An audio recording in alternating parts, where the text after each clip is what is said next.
खाद्य स्थिति के संबंध में सरकार ने जो समीक्षा प्रकाशित की है, उससे ज्ञात होता है कि खाद्य स्थिति अत्यंत गंभीर है। अवर्षण के कारण अनेक राज्यों में फसल को बहुत नुकसान पहुंचा है। महाराष्ट्र, गुजरात, राजस्थान, मध्य प्रदेश, मैसूर, आंध्र प्रदेश और उड़ीसा के कुछ भाग इस अवर्षण से सबसे अधिक प्रभावित हुए हैं। संकट की गंभीरता का अनुमान इस बात से भी लग सकता है कि इस समय 20 लाख व्यक्ति भिन्न भिन्न राज्यों में राहत के कार्य पर लगे हैं। हमारे अनुमान के अनुसार मार्च के महीने में यह संख्या 50 लाख तक हो जाएगी। प्रश्न यह है कि देश में कितने अनाज की कमी है, क्या सरकार उसका कोई ठीक अनुमान लगा सकी है। कुछ क्षेत्रों में यह शिकायत की जाती है कि खाद्य मंत्री महोदय अनाज की कमी के आंकड़े 140 से 150 लाख मीट्रिक टन तक पहुंच सकते हैं। प्रश्न होता है कि क्या ये आंकड़े ठीक हैं? सभी इस बात को स्वीकार करेंगे कि आंकड़े एकत्र करने की सरकारी प्रणाली दोषपूर्ण है। यह भी कहा जाता है कि परिस्थिति को जितना गंभीर बताकर पेश किया जाता है, उतनी गंभीर परिस्थिति नहीं है। पूछा जाता है कि अगर देश में सचमुच में अनाज की कमी है तो यह क्या कारण है कि कमी वाले क्षेत्रों में भी काले बाजार में अधिक दाम देकर जितना अनाज प्राप्त करना चाहें कर सकते हैं। शायद सरकार भी इस प्रश्न पर एकमत नहीं है कि देश में कितने अनाज की कमी है। आज के ही समाचार पत्रों में प्रधानमंत्री श्रीमती इंदिरा गांधी ने लंदन के एक समाचार पत्र को जो भेंट दी है, उसका विवरण छपा हुआ है। प्रधानमंत्री महोदया का कहना है कि मैं उन्हीं के शब्दों को उद्धृत कर रहा हूँ। भारत में अन्न की कमी उतनी अधिक नहीं है जितनी कमी उसके अच्छे ढंग से वितरण की है। फिलहाल देश में अनाज का समान वितरण नहीं हो पा रहा है। देश में अनाज की कमी है लेकिन भूखमरी की हालत नहीं है। अनाज की कमी का खाका बहुत ही बढ़ा चढ़ाकर खींचा गया है। सरकार जिस तरह से भिन्न भिन्न देशों से, वहां की सरकारों से, गैर सरकारी संस्थाओं से अनाज या दूध का पाउडर या अन्य उपयोग की वस्तुएं प्राप्त करने का प्रयत्न कर रही हैं, उससे तो यह पता लगता है कि परिस्थिति भयावह है। महोदया, एक बात साफ है कि अन्न की कमी के सवाल को कानून या व्यवस्था का सवाल बनाकर हल नहीं किया जा सकता। केरल में जो कुछ हुआ या पश्चिम बंगाल में जो कुछ हो रहा है या अन्य प्रांतों में जो कुछ हो सकता है, उससे एक बात साफ है कि यदि राज्य सरकारें लाठी या गोली से जनता के असंतोष को दबाने का प्रयत्न करेंगी तो उसके परिणाम अच्छे नहीं होंगे। देश में अनाज की कमी है। वितरण ठीक न होने के कारण कमी का प्रभाव और भी बढ़ गया है। उपसभापति महोदया, रक्षा मंत्रालय के अनुसंधान तथा विकास संस्थान के सभी साथियों ने जो प्रयास किया और जिसके फलस्वरूप हम पृथ्वी को अंतरिक्ष में भेज सके हैं, इसके लिए मैं उन सभी कर्मचारियों, सभी वैज्ञानिकों, सभी तकनीशियनों को तहे दिल से बधाई देता हूँ और उनका अभिनंदन करता हूँ।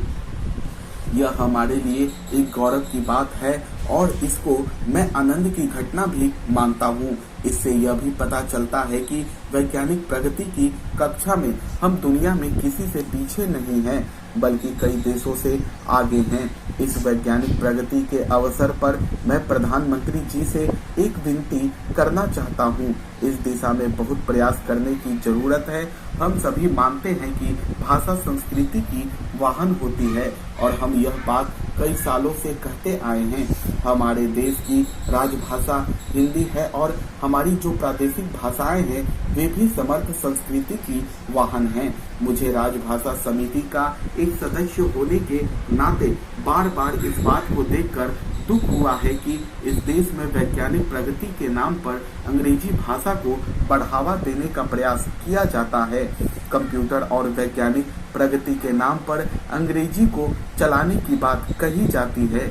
मेरी आपसे प्रार्थना है कि इस देश की संस्कृति जिसका आप बार बार जिक्र करते हैं, उसका संबंध भाषा से भी है। इस देश में अनेकों भाषाएं हैं। हिंदी इस देश की राजभाषा है और देश की जो अन्य प्रादेशिक भाषाएं हैं वे सब समर्थ भाषाएं हैं। वैज्ञानिक उपकरणों के द्वारा हम इन भाषाओं को और भी प्रबल बना सकते हैं। वैज्ञानिक साहित्य के द्वारा देश की आत्मा की एकता को और भी अधिक मजबूत बना सकते हैं, ऐसा मैं मानता हूँ। इसके लिए प्रादेशिक भाषाओं को समर्थ बनाने के साथ साथ देश को जोड़ने वाली राजभाषा हिंदी को भी समर्थ बना सकते हैं। वैज्ञानिक अनुसंधान आज के युग में बहुत महत्वपूर्ण वस्तु होती है। मुझे इस बात का बहुत दुख है कि अभी तक इस दिशा में जितना ठोस काम होना चाहिए था, जितना ठोस काम वैज्ञानिकों के जरिए उठाना चाहिए था, उतना नहीं हो पाया है। शायद वे हिंदी समझ नहीं पा रहे हैं। मैं सभी प्रादेशिक भाषाओं की बात कर रहा हूँ। मैं आशा करता हूँ कि जिस स्थिति में अब हम रन में पहुंचने के लिए जो वैज्ञानिक काम करना चाहिए वह भी शीघ्र किया जाना चाहिए। मैं आशा करता हूं कि स्वयं प्रधानमंत्री जी इसमें रुचि लेंगे और इस एकात्मकता की प्रक्रिया को आगे बढ़ाने का प्रयास करेंगे और वैज्ञानिक तरीके से इसको आगे बढ़ाने का प्रयत्न करेंगे। यही मेरी विनती है उपसभापति महोदया। मैं यह कहना चाहता हूं कि भारत के वैज्ञानिकों, प्रौद्योगिकी के क्षेत्र में काम करने वाले लोगों और उनके साथी कर्मचारियों ने आज भारत के गौरव को बढ़ाया है और इसलिए इस देश की जनता इन सभी के प्रति सदन के माध्यम से अपना हार्दिक आभार प्रकट करती है। खाद्य स्थिति के संबंध में सरकार की समीक्षा सरकार ने जो समीक्षा प्रकाशित की है उससे ज्ञात होता है कि खाद्य स्थिति अत्यंत गंभीर है। अवर्षण के कारण अनेक राज्यों में फसलों को बहुत नुकसान पहुंचा है। महाराष्ट्र, गुजरात, राजस्थान, मध्य प्रदेश, मैसूर, आंध्र प्रदेश और उड़ीसा के कुछ भाग इस अवर्षण से सबसे अधिक प्रभावित हुए हैं। संकट के गंभीरता का अनुमान इस बात से लग सकता है कि इस समय 20 लाख व्यक्ति भिन्न राज्यों में रहते राहत कार्य पर लगे हैं। हमारे अनुमान के अनुसार मार्च के महीने में यह संख्या 50 लाख तक हो जाएगी। प्रश्न यह है कि देश में कितना अनाज की कमी है। क्या सरकार उसका ठीक अनुमान लगा सकी है। कुछ क्षेत्रों में यह शिकायत की जाती है कि खाद्य मंत्री महोदय अनाज के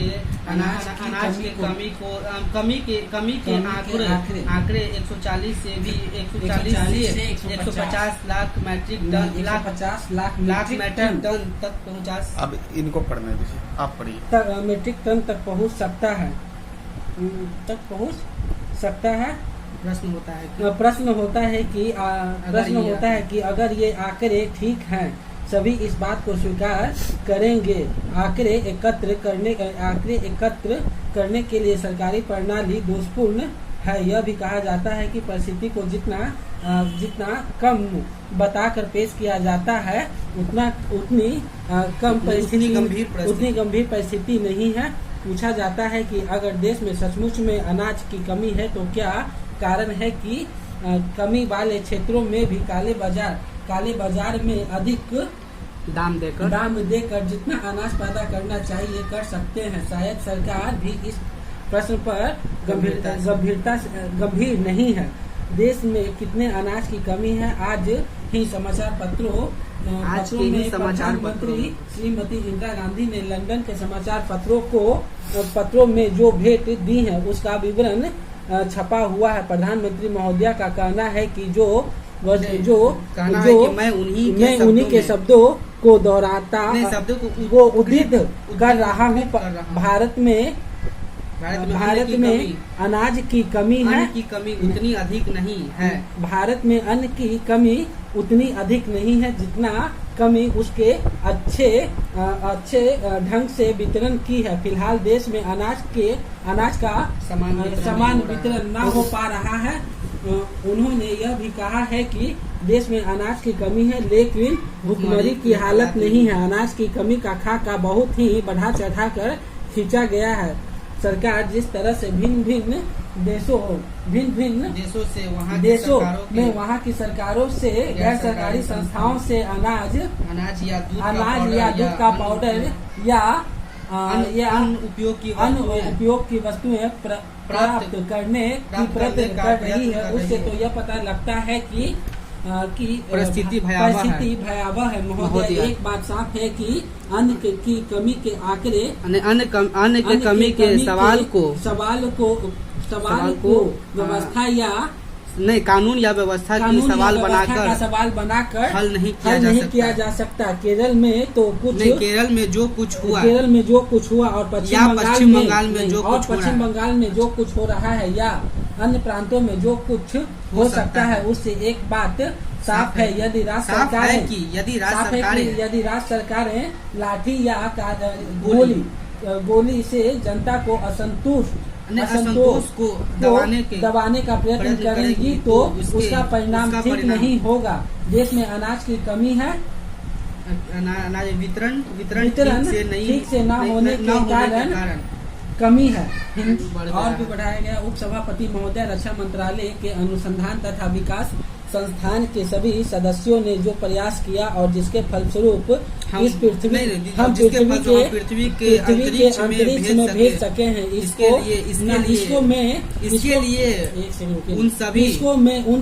लिए मैं उन सभी कर्मचारियों, सभी वैज्ञानिकों, सभी तकनीशियनों को तहे दिल से बधाई देता हूं और उनका अभिनंदन करती हूं। यह हमारे लिए एक गौरव की बात है और इसको मैं आनंद की घटना भी मानता हूँ। इससे यह पता चलता है कि वैज्ञानिक प्रगति की कक्षा में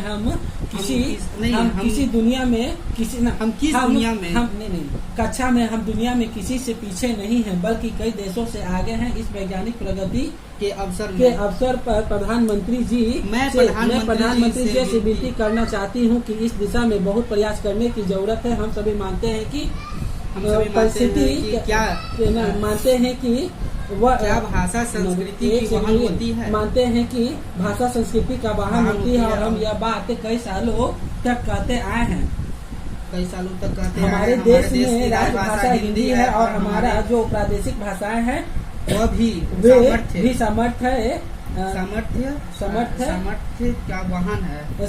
का वाहन है। इस मुझे राजभाषा समिति का सदस्य होने के नाते बार बार इस बात को देखकर दुख हुआ है कि इस देश में वैज्ञानिक प्रगति के नाम पर अंग्रेजी भाषा को बढ़ावा देने का प्रयास किया जाता है। कंप्यूटर और वैज्ञानिक प्रगति के नाम पर अंग्रेजी को चलाने की बात कही जाती है। मेरी आपसे प्रार्थना है कि इस देश में संस्कृति जिसका आप बार बार जिक्र करते हैं उसका एक उसके संबंध में